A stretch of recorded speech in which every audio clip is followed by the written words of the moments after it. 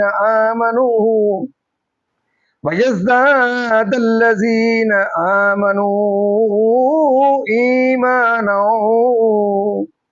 ويزداد الذين آمنوا إيمانا ولا يرتاب الذين أوتوا الكتاب والمؤمنون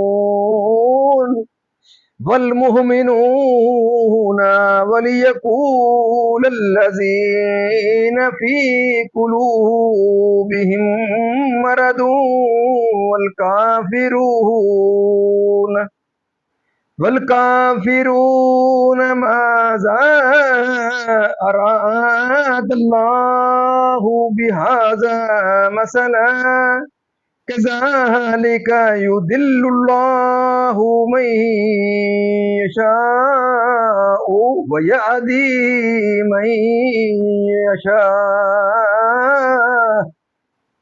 ويهدي من يشاء وما يعلم جنود ربك إلا هو وما هي إلا ذكرى للبشر صدق اللہ العظیم۔ ترجمہ۔ سورہ مدثر مکی ہے۔ اللہ کے نام سے شروع جو نہایت مہربان رحم والا ہے۔ اس میں 56 آیتیں اور 2 رکوع ہیں۔ اے بالا پوش اوڑھنے والے، کھڑے ہو جاؤ، پھر ڈر سناؤ اور اپنے رب ہی کی بڑائی بولو اور اپنے کپڑے پاک رکھو اور بتوں سے دور رہو اور زیادہ لینے کی نیت سے کسی پر احسان نہ کرو اور اپنے رب کے لیے صبر کیے رہو۔ پھر جب سور پھونکا جائے گا تو وہ دن کڑا سخت دن ہے، کافروں پر آسان نہیں۔ اسے مجھ پر چھوڑ جسے میں نے اکیلا پیدا کیا اور اسے وسیع مال دیا اور بیٹے دیے سامنے حاضر رہتے، اور میں نے اس کے لیے طرح طرح کی تیاریاں کی۔ پھر یہ طمع کرتا ہے کہ میں اور زیادہ دوں، ہرگز نہیں، وہ تم میری آیتوں سے اناد رکھتا ہے۔ قریب ہے کہ میں اسے آگ کے پہاڑ سعود پر چڑھاؤں، بے شک وہ سوچا اور دل میں کچھ بات ٹھہرائی تو اس پر لعنت ہو، کیسی ٹھہرائی؟ پھر اس پر لعنت ہو، کیسی ٹھہرائی؟ پھر نظر اٹھا کر دیکھا، پھر تیوری چڑھائی اور منہ بگاڑا، پھر پیٹھ پھیری اور تکبر کیا، پھر بولا یہ تو وہی جادو ہے اگلوں سے سیکھا، یہ نہیں مگر آدمی کا کلام، کوئی دم جاتا ہے کہ میں اسے دوزخ میں دھساتا ہوں، اور تم نے کیا جانا دوزخ کیا ہے؟ نہ چھوڑے نہ لگی رکھے، آدمی کی کھال اتار لیتی ہے، اس پر 19 داروغہ ہیں، اور ہم نے دوزخ کے داروغہ نہ کیے مگر فرشتے، اور ہم نے ان کی یہ گنتی نہ رکھی مگر کافروں کی جانچ کو، اس لیے کہ کتاب والوں کو یقین آئے اور ایمان والوں کا ایمان بڑھے اور کتاب والوں اور مسلمانوں کو کوئی شک نہ رہے، اور دل کے روگی یعنی کہ مریض اور کافر کہیں اس اچنبے کی بات میں اللہ کا کیا مطلب ہے؟ یوں ہی اللہ گمراہ کرتا ہے جسے چاہے اور ہدایت فرماتا ہے جسے چاہے، اور تمہارے رب کے لشکروں کو اس کے سوا کوئی نہیں جانتا، اور وہ تو نہیں مگر آدمی کے لیے نصیحت۔ معزز ناظرین، یہاں تک اس کا ترجمہ اختتام پذیر ہوا۔ اب سورہ مدثر کی آیت اور اس کا شان نزول اس کے شروع سے۔ سورہ مدثر مکی ہے، اس میں 2 رکوع، 56 آیتیں، 255 کلمے، 1010 حرف ہیں۔ یہ خطاب حضرت سید عالم صلی اللہ علیہ وسلم کو ہے۔ شان نزول حضرت جابر رضی اللہ تعالیٰ عنہ سے مروی ہے، سید عالم صلی اللہ علیہ وسلم نے فرمایا، میں کوہ حرا پر تھا کہ مجھے ندا کی گئی یا محمد انکا رسول اللہ. میں نے اپنے دائیں بائیں کچھ نہ پایا. اوپر دیکھا ایک شخص آسمان زمین کے درمیان بیٹھا ہے، یعنی وہی فرشتہ جس نے ندا کی تھی. یہ دیکھ کر مجھ پر رعب ہوا اور میں خدیجہ کے پاس آیا اور میں نے کہا کہ مجھے بالا پوش اڑاؤ. انہوں نے اڑا دیا تو جبرائیل آئے اور انہوں نے کہا یا ایھا المدثر، اپنی خوابگاہ سے قوم کو عذاب الہی کا ایمان نہ لانے پر.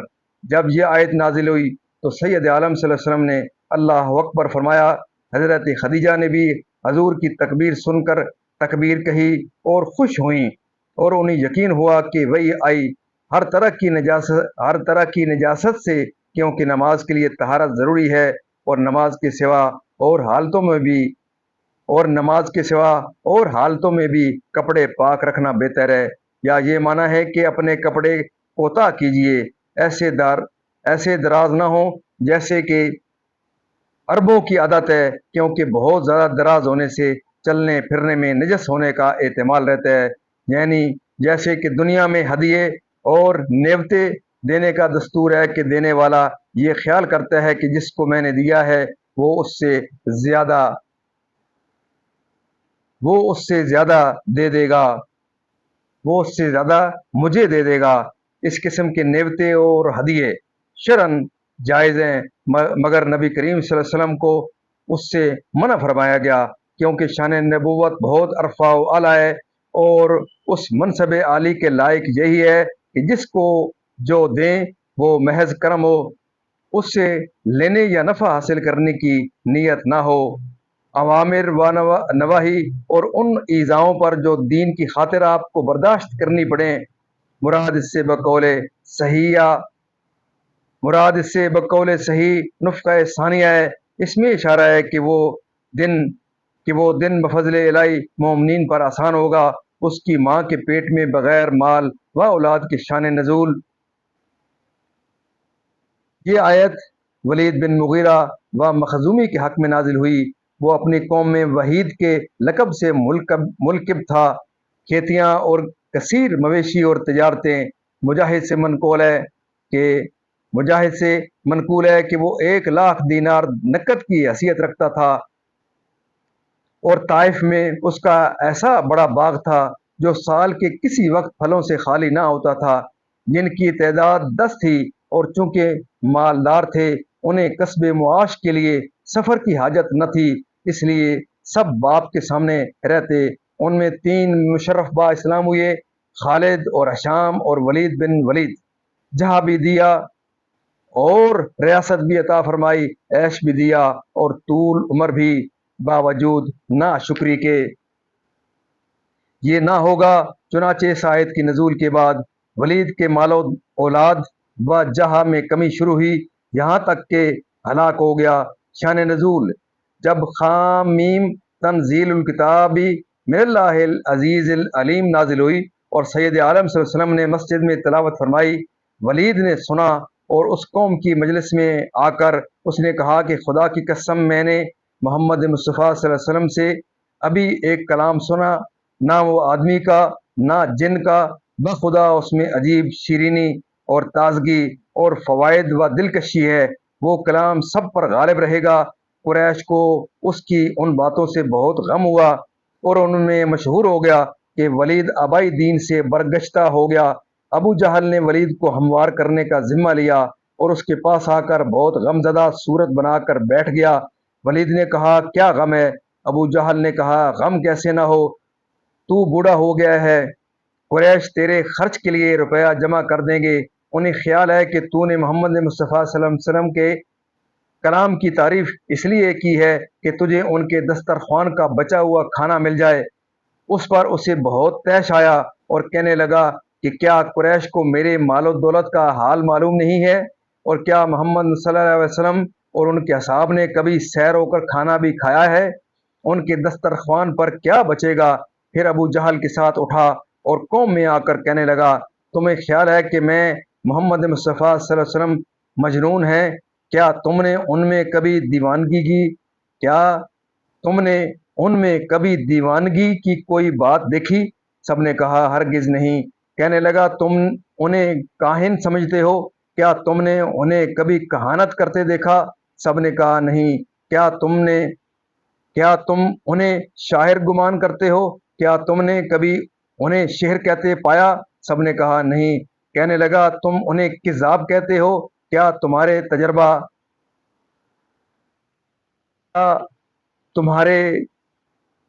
میں تمہارے تجربہ میں کبھی انہوں نے جھوٹ بولا؟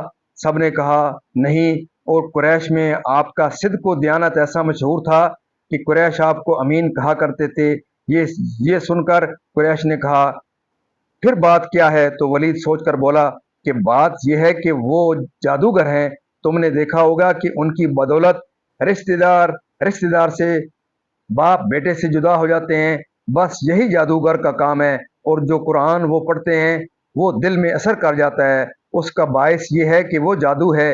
اس آیت کریمہ میں اس کا ذکر فرمایا گیا، یعنی نہ کسی مستحق کے عذاب کو چھوڑے، نہ کسی کے جسم پر گوشت پوست کھال لگی رہنے دے، بلکہ مستحق کے عذاب کو گرفتار کرے اور گرفتار کو جلائے، اور جب جل جائیں پھر ویسے ہی کر دیے جائیں جلا کر۔ فرشتے ایک مالک اور 18 ان کے ساتھی کہ حکمت الہی پر اعتماد نہ کر کے اس تعداد میں کلام کریں، اور کہیں 19 کیوں ہوئے؟ یعنی یہود کو یہ تعداد اپنی کتابوں کے موافق دیکھ کر سید عالم صلی اللہ علیہ وسلم کے صدق کا یقین حاصل ہو، یعنی اہل کتاب میں سے جو ایمان لائے ان کا اعتقاد سید عالم صلی اللہ علیہ وسلم کے ساتھ اور زیادہ ہو، اور جان لے کہ حضور جو کچھ فرماتے ہیں وہ وحی الہی ہے، اس لیے کتب سابقہ کے مطابق ہوتی ہے۔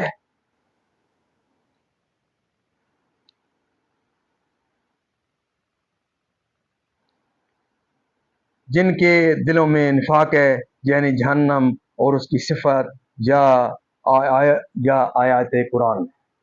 معزز ناظرین، اللہ تعالیٰ کے فضل و کرم سے آج تک کی یہاں تلاوت ترجمہ تفسیر اور اس کا شان نزول اختتام پذیر ہوا۔ ہم اللہ تعالیٰ کے دربار کے اندر اس کلام مقدس کے صدقے حضور پاک صلی اللہ علیہ وسلم کی ذات برکات کے صدقے دعا کرتے ہیں کہ اللہ تعالیٰ ہمیں قرآن پاک پڑھنے، قرآن پاک کو سمجھ کر اس کے احکامات کے مطابق حضور پاک صلی اللہ علیہ وسلم کی پاک سیرت کے مطابق اور صحابہ کرام کے نقش قدم کے اوپر اللہ تعالیٰ میں چلنے کی توفیق عطا فرمائے۔ اللہ تعالیٰ تمام پریشانی دور فرمائے، تمام بیماری شفا کاملہ عطا فرمائے، تمام مرمین کو اللہ تعالیٰ جنت الفردوس میں اعلیٰ و بالا مقام عطا فرمائے۔